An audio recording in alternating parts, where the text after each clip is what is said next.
Hey Pisces! This is Jeff. Welcome po sa ating channel. By the way, Pisces, this is your time-lapse reading. Gamitin ng reading na ito bilang gabay lamang. Kung naka-resonate kayo, comment down. Tandaan, Pisces, ito ay channel reading. Kunin nyo lang po kung ano naka-resonate sa iyo.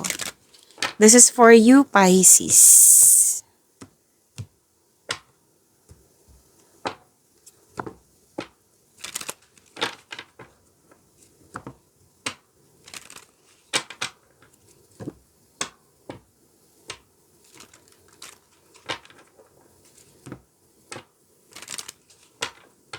Para po ito sa iyo, Pisces.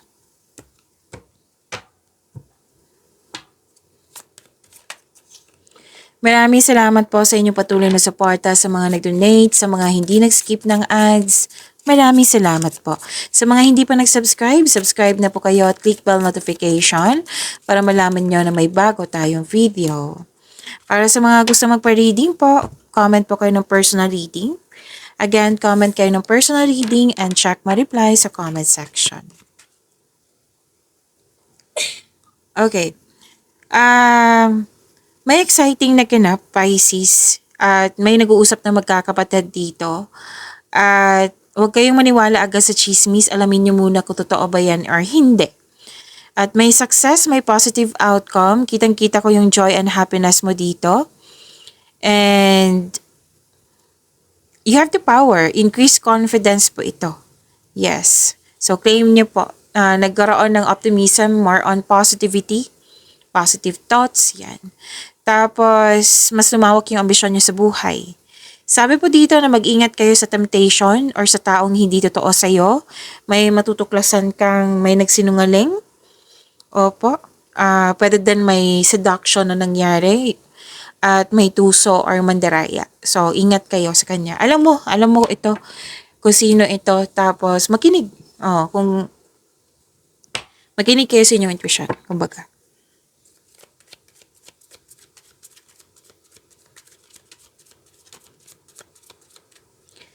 Energy ni Pisces. Excuse me.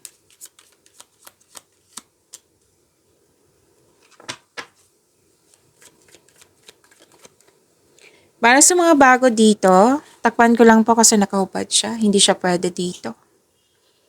So don't worry. I-reading ko yan. Para sa mga bago dito, kung may napansin kayo na repeating message, yan po yung pinupush ng card sa inyo. Like for example, nanood kayo sa inyong monthly, weekly, daily at dito din at may napansin kayo na repeating message, yan po yung pinupush ng card sa inyo na kailangan nyo bigyan ng atensyon, solusyon at aksyon kung maaari po. So na yung energy ni Pisces. Nakatanggap kayo ng wisdom message. Nagkaroon ng divine inspiration, inner truth, na nagkaroon ng enlightenment, realization, ginagamit niyo po yung talino niyo, naging hard worker kayo at nagbigay kayo ng mahabang pasensya. Maraming mga tao na takot mag-isa, baliktad naman sa iyo, maglaan ka ng oras upang ikaw ay makapag-isip na mag-isa, kumbaga soul-searching ika nga. You can restore your energy by spending time with yourself. Para sa pagbalik mo, you will feel your energy restored. Naghahanap ka ng solusyon sa inyong problema dito, sagot sa inyong mga katanungan. So, sabi ng iyong card dito, all life's answers are within you. Nasa iyo na yung sagot, nasa iyo na yung solusyon. Feel free yourself para makapag-isip ka ng maayos. Mas gusto mong magtrabaho o mag-isa rather than in collaboration.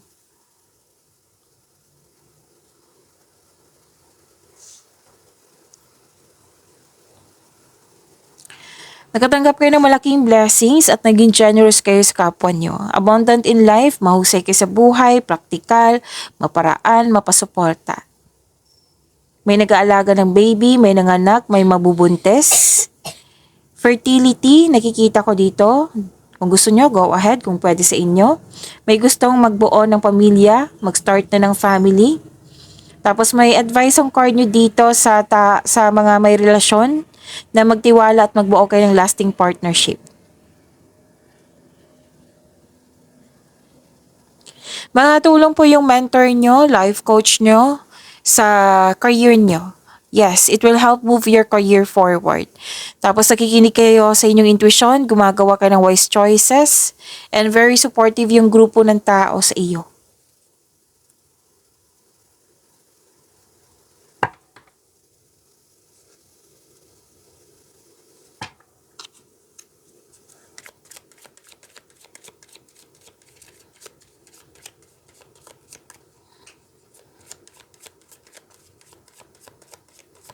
Career and money po ni Pisces.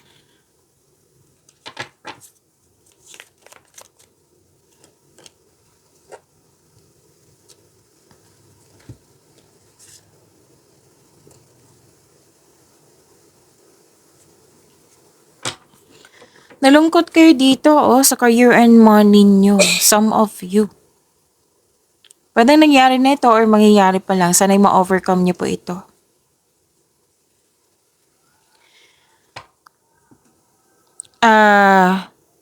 Kasi may nakita ko dito loss of connection or loss of things or loss of opportunity. Kung hindi pa ito nangyari, so ingat. Okay?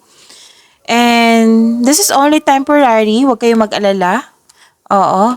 Kasi sinabi ng card dito na may matutunan ka sa mga nangyari. Okay? And don't worry, after nito, may parating na new direction sa inyong career and money.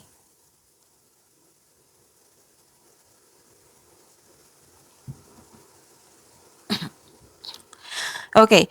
Isang bagong chance para sa paglago ng iyong buhay karera. Kaya kailangan ng kilos dito. Kailangan ng aksyon. And please know that you are divinely guided. Okay? Naka-destiny ito sa'yo na kailangan mong bigyan ng aksyon. So, mas marami kang choices, kumbaga, nag-iisip ka ng future plan dito, may ambisyon o idea ang gustong gawin. So, papasok ang ilan sa inyo sa kasosyo or may magbibigay ng puhunan sa iyo upang tulungan ka na palakihin ang iyong layunin sa buhay, upang palakihin ang iyong mga idea at dalhin ang iyong mga plano sa susunod na antas. Pwede din support like moral support, pwedeng material na bagay like pera, pwede din anong tawag nito? Nagbigay ng ideas.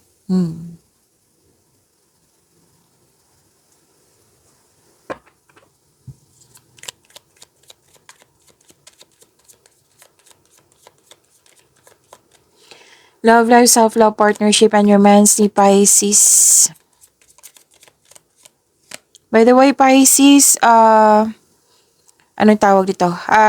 May love reading tayo, di ba? Oo. Before this video, kung hindi nyo mahanap, nandyan po sa channel natin. Hanapin nyo po sa channel natin. Okay? Kung gusto nyo ng karagdagang mensahe sa inyong love life. Kung gusto nyo malaman yung iniisip ng person mo ngayon.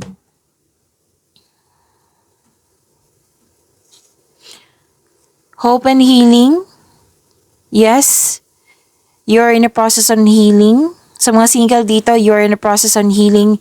You're destined to be with someone, so it's time to find a soulmate.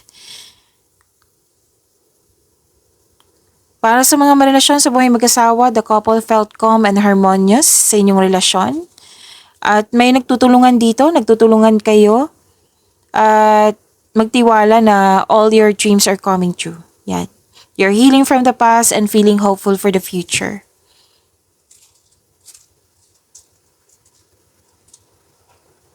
At para sa mga single, naging hard worker kayo. So, aminado ka dito na wala kang time sa social life. So, kailangan pong balansehin. Sabi na yung card, balanse ay kailangan. Kumbaga, bigyan ng time ang iyong sarili, social life ba, mga kaibigan, pamilya, yan. Para sa mga relasyon sa buhay mag-asawa, ang advice po dito, you need to balance your work sa partner mo, sa family mo.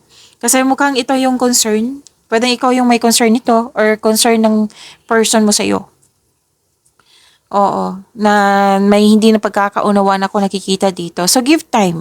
Mag-usap kayo, magkaroon ng schedule para mag-usap kayo at panatilihing maging totoo sa isa't isa.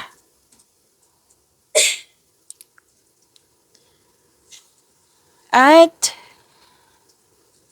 sa mga single dyan, may magiging partner ka na financial stable na, sobrang generous. pwede din partner nyo to na na-reach na niya yung financial maturity. So yun po, pag-imanin niyo po yung blessings sa binigay sa inyo, Pisces. See you tomorrow. Maraming salamat po.